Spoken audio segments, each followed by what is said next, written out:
జనార్దన్ ఇందులో ఏదో కుట్రకోణం ఉన్నారు కదా, వివరంగా చెప్పు. దీనిలో నా పాత్ర ప్రమేయం లేకుండానే జోగి రమేష్ గారి ఆధ్వర్యంలోనే నేను ఇంతకుముందు గవర్నమెంట్ లో ఉన్నప్పుడు కూడా తెచ్చుకొని చేశాను సార్, బయట నుంచి తెచ్చుకొని. అదేవిధంగా గవర్నమెంట్ రాగానే అదంతా ఆగిపోయింది సార్.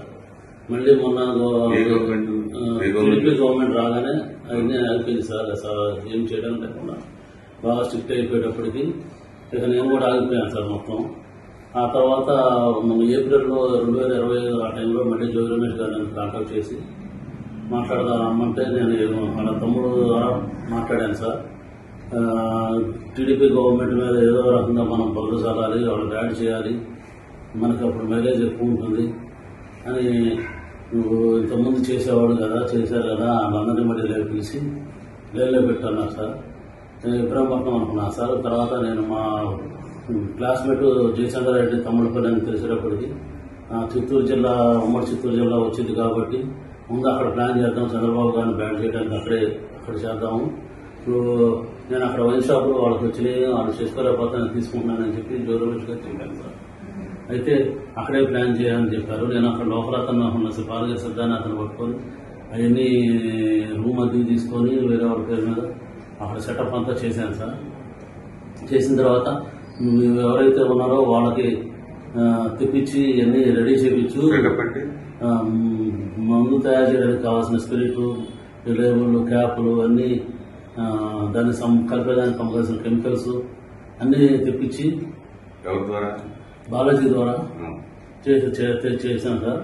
అది ఎప్పటికప్పుడు 1.5-2 నెలల్లో ఇది ఇలా అంతా రెడీ చేసి పెట్టండి. రెడీ చేసి ఎప్పుడైతే పెడతారో అప్పుడు మొత్తం ఎక్కువగా ఉన్నప్పుడు మీరు ఎవరు లేని సమయం చూసి దాన్ని గవర్నమెంట్ మీద బొచ్చారు, నీకు ఏం కాదు, నీకు ఏమైనా ఇబ్బంది అయినా నేను చూసుకుంటాము.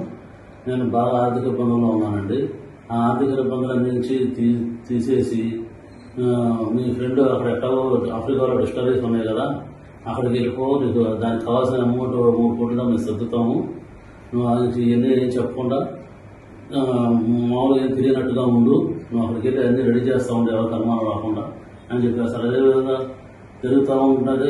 ఏ నెల అక్కడ కుర్రోడు కూడా వెళ్ళిపోతానంటే నేను గట్టిగా అడిగాను సార్, ఇబ్బంది అవుతుంది అని అడిగితే మొన్న సెప్టెంబర్ 20వ తారీఖు తర్వాత ప్లాన్ చేద్దాం, నువ్వు మీ ఫ్రెండ్ ఎక్కడున్నాడో కనుక్కో అంటే నేను కనుక్కుంటే ఆఫ్రికాలో ఉన్నానని చెప్పాడు సార్. అయితే నువ్వు కూడా ఆఫ్రికా వెళ్ళిపో, అతనితో టచ్లో ఉండు, నేను పెట్టుబడి పెడతానని చెప్పి కమిట్మెంట్ తీసుకో, నీకు ఇబ్బంది లేకుండా ఉంటుంది, మేము ఇక్కడ అడ్జస్ట్మెంట్ చేస్తాం, అమౌంట్ అంతా మీ బ్రదర్కి చేస్తాం, మీకు ఎటువంటి పరిస్థితులు ఏమీ ఇబ్బంది లేకుండా మేము చూసుకుంటాము, ఎట్లాగో ఇబ్బందులు పడ్డావు కదా, ఎందుకంటే ఇబ్బంది ఏం పడతావు, దాన్ని వెళ్ళిపో, అక్కడైతే నీకు అన్ని రకాలుగా ప్లస్ అయితే నీకు బాగుంటుంది. మాకు కూడా ఇక్కడ గవర్నమెంట్ మీద తప్పుడు ఆరోపణలు చేస్తే మాకు కూడా కలిసి వచ్చింది, మాకు కూడా మా వైసీపీ గవర్నమెంట్ కూడా కలిసి వచ్చింది అని కొన్ని రకాలు భయపెట్టి కొంచెం డబ్బు ఆశ చూపి అన్ని రకాలుగా చేశారు సార్ నన్ను. ఆ తర్వాత లాస్ట్కి ఇంకా 20 నేను టికెట్ బుక్ చేసుకున్నానని చెప్పాను సార్, 24 వెళ్తానికి. అప్పుడు 23 మళ్ళీ ఇంటికి రమ్మన్నాను సార్. ఇంటికి వెళ్ళాను సార్. నేను వాళ్ళ ఇంటికి వెళ్ళినప్పుడు అక్కడ లోకల్ నాయకులు జోగి రమేష్ గారు, జోగి రాము, నాగిరెడ్డి, స్వామి గారు అట్లా ఉన్నారు సార్. ఇంకా పిఏ రాము అందరూ ఉన్నప్పుడు ఒక నిమిషం మామూలుగా మాట్లాడి తర్వాత వాళ్ళందరినీ సెట్ చేసి వాళ్ళు వెళ్ళిపోయారు సార్. వాళ్ళు వెళ్ళిపోయిన తర్వాత ఇవన్నీ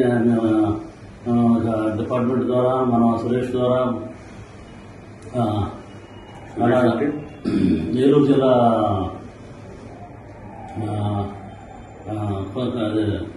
కొల్లేరు ఏరియాలో ఉంటాడు సార్. నాకు నారాయణపురం బాగున్నప్పుడు అతను ఫైనాన్షియల్కి వచ్చాను సార్. అతని ద్వారా ఈ డిపార్ట్మెంట్కి అక్కడికి ఇన్ఫర్మేషన్ పాస్ చేసి అది రైడ్ చేయించారు సార్. మున్సిపల్ జైలులో రైడ్ చేయించి అది సరికంతా పట్టించి గవర్నమెంట్ మీద వ్యవస్థగా మాట్లాడి గవర్నమెంట్ ఇలా తప్పులు చేస్తుంది అని చెప్పి బాగా చేసి యాంటీ చేసుకొద్దాం ట్రై చేశారు.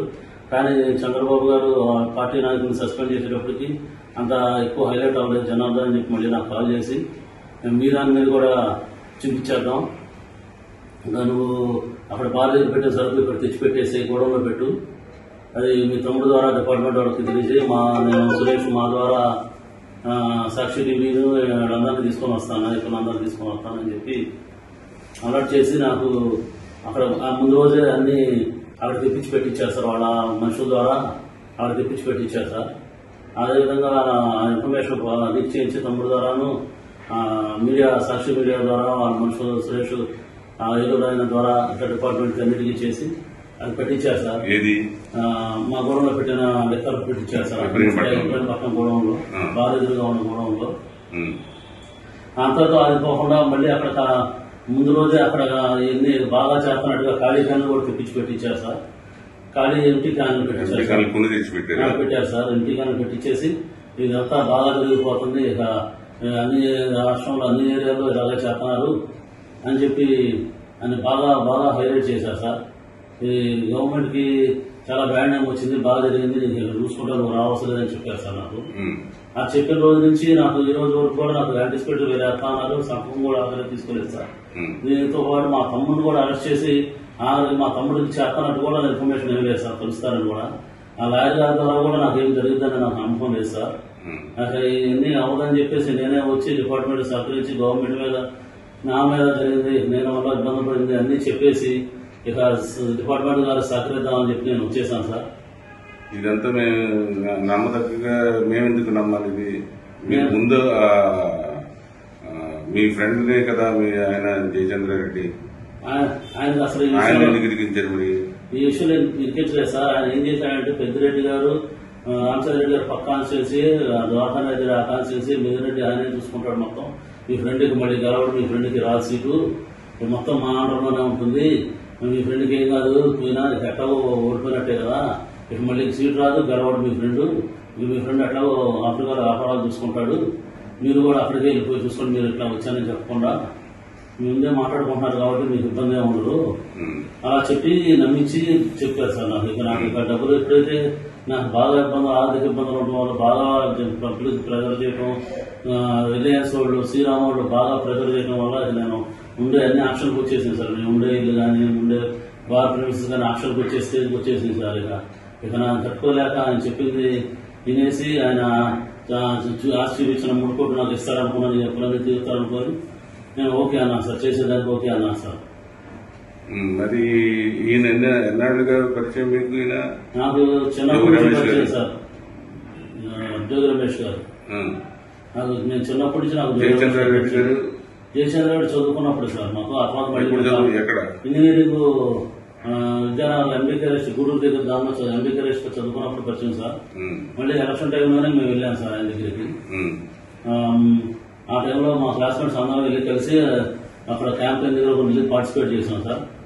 ఆ తర్వాత ఇక మళ్ళీ ఎప్పుడైతే ఇట్లా వైన్ షాప్ లో వచ్చి ప్లాన్ చేశారో ఇక రమేష్ గారు ఈ విధంగా చేద్దాం, నువ్వు వెళ్ళు వైన్ షాప్ తీసుకుంటాను మాట్లాడు, ఇది చేద్దాము, నీకు ఉపయోగపడుద్ది, నీ ఫ్రెండ్ వాళ్ళు నీకు ఉపయోగం లేదు కదా, నా వల్ల ఉపయోగం ఉంటుంది, అతనికి ఏం లేదు, అతనికి ఏం పోదు, ఆయన ఆల్రెడీ ఇలా ఓడిపోయాడు కాబట్టి ఇబ్బంది ఏం లేదు, ఇంకా ఇలా చెప్పేటప్పటికి అతనికి ఏం కాదు కదా, నాకు కూడా ఏ కేసు లేకుండా చూసుకుంటున్నారు కదా అని నేను ఒప్పుకున్నాను సార్ ఇది చేయడానికి.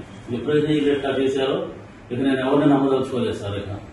ఇక ఎవరు ఇస్తానా లేదు, నేను ఎట్లాగో ఇబ్బంది పడిపోయాను, ఇంకా మళ్ళీ ఇక ఇబ్బంది పడకూడదని చెప్పేసి వచ్చి ఇక సరెండర్ అయితే గవర్నమెంట్ శిక్ష అనుభవిస్తాను దానికి రెడీ వచ్చేసాను సార్.